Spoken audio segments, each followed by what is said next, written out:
Hey everyone, welcome to the video. Today I have the Losi Micro B. I'm going to do some upgrades to this. So in my last micro video, I took the Micro T here and I did the Racing Essentials aluminum upgrade kit. So I went more for the looking cool, bling, lame, but the pretty aspect of it with the aluminum parts on it. And going to try to make this one handle better. So let me show you the parts I got and let's see if they actually make the thing perform better. So let's do it. Here's the upgrade parts here that we're going to be installing on the Micro B today. I have the adjustable turnbuckle link kit, so this will allow you to adjust your toe and camber. We have a carbon fiber front shock tower, which should be a little bit more rigid and lighter. These parts are so small, I don't know if it's even to be measurable on a scale, but carbon fiber, definitely lighter than plastic. And I think the most important part is we're going to upgrade the shocks to the Losi aluminum ones. The ones that come on the car, both on my Micro B and my Micro T, were not fully bled with shock oil. There's a lot of air in them and you can hear it like squeak as it goes up and down. So with these, I can already tell in the package that they're kind of the same way. They really aren't completely full of oil. So I'm going to go ahead and use the latest oil that I have available, which is 22.5 weight shock oil. So I'm going to throw that in there and see how it performs.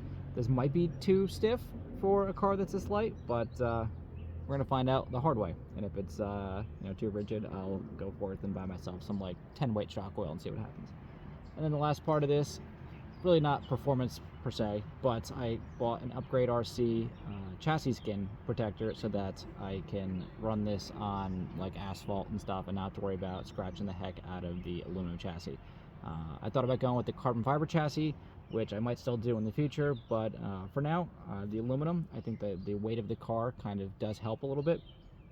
So, the shock towers and stuff are high center of gravity. This is very low center of gravity weight. So I'm going to stick with the aluminum for now and see how it performs and just do a little bit of a cosmetic upgrade on that. And that's it. This is our level 1 build here. Now I'm not going to do a full breakdown of exactly how to put this together. It's very easy. The links will just pop off and the new ones are going to pop on. The shock tower is only 4 bolts and the 2 for the shock tops, and then the shocks basically snap on. Since the Losi ones use a plastic top and bottom and really just the collar of the shock is oil filled.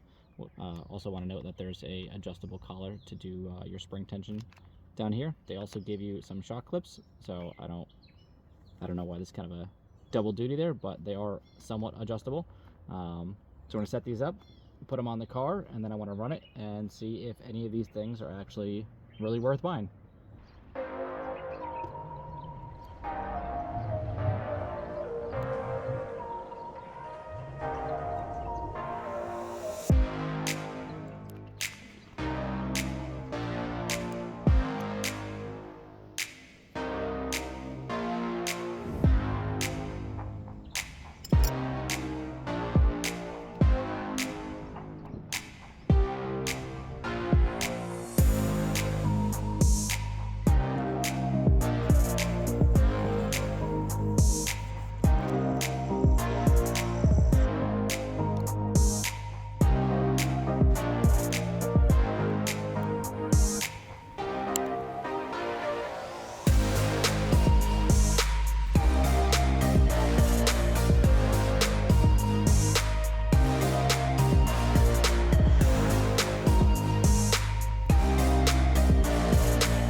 coilover upgrades are now on.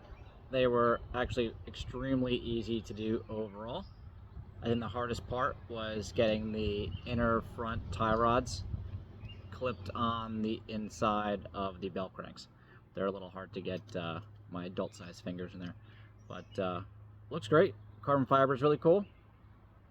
The chassis skin is also cool. I know I didn't film that, but just a sticker. You do have to take these two bolts off of the front skid plate and pop it off so that the wrap can kind of go under the chassis here, and then the skid plate goes back on. But I really like how it matches the color scheme of the body here, which is why I picked it. Really bright and vibrant, and it's nice that they give you a second one. The downside to the skins is that they cover all the bolt holes on the bottom of the car, so if you have to go back and work on something, you have to pull the chassis skin off. You can reuse them a couple times, but eventually they kind of lose their stickiness, or eventually they'll get scratched up from actual use. But the shocks are on. They're really nice. The 22 weight fluid seems to be very good. Definitely a little bit stiffer than, or more viscous, I guess, than the ones, the fluid that they provide you in the shocks. Although they were all about half full ish. None of them were quite matching. But now they're, you can't hear the squeak. They're nice, and there's no air in them, and it feels really good, really supple. The links look great. I'm just going to run it as it is. I'm not going to adjust any camber or toe at the moment, but it's nice to know that I can do that on the fly. But I'm excited to go run this on my little makeshift track I have, and let's see if any of these things actually make it handle any better. That's what we want. We want cars that can beat all their friends. But very cool. Let's go.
Welp, so we had a failure on this. The shock here is no longer attached because the carbon fiber shock tower has a bolt that goes through the back and has a little hex with a ball on it on this side, because the stock one is a ball with a thread, and you can't, I guess, thread into the carbon fiber, and that has now snapped.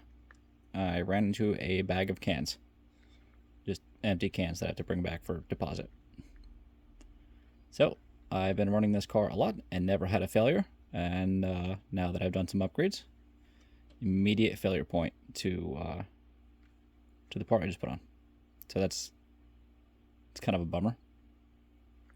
I believe I can get there's enough thread left on the back of this screw, so I should be able to pull this out and put another bolt in it, but that kind of ends the day because I don't have any extra hardware for the size vehicle.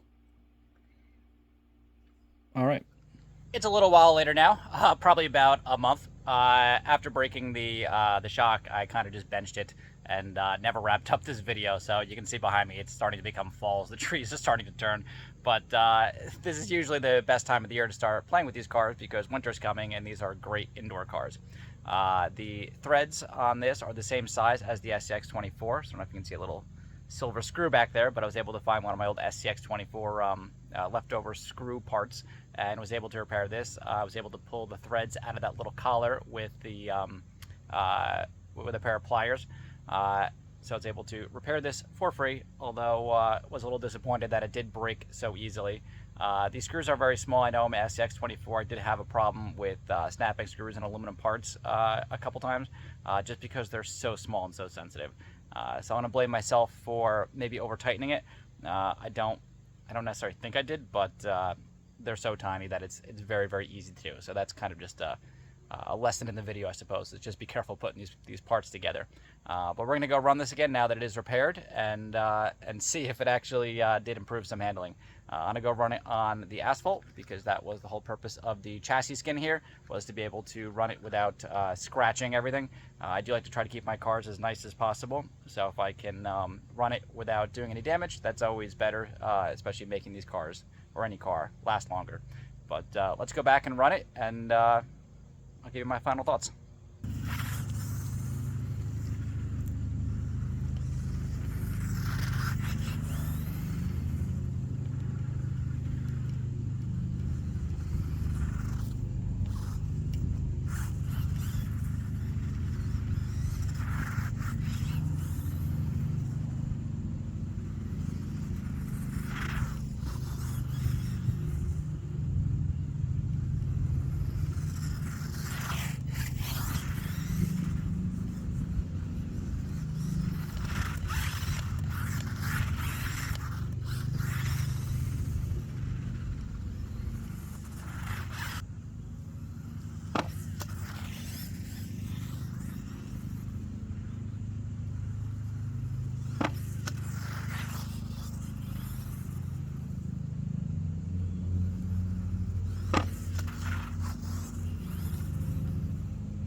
The biggest thing I've definitely noticed running this outside and actually being able to hit jumps at full speed is that it doesn't bottom out anymore.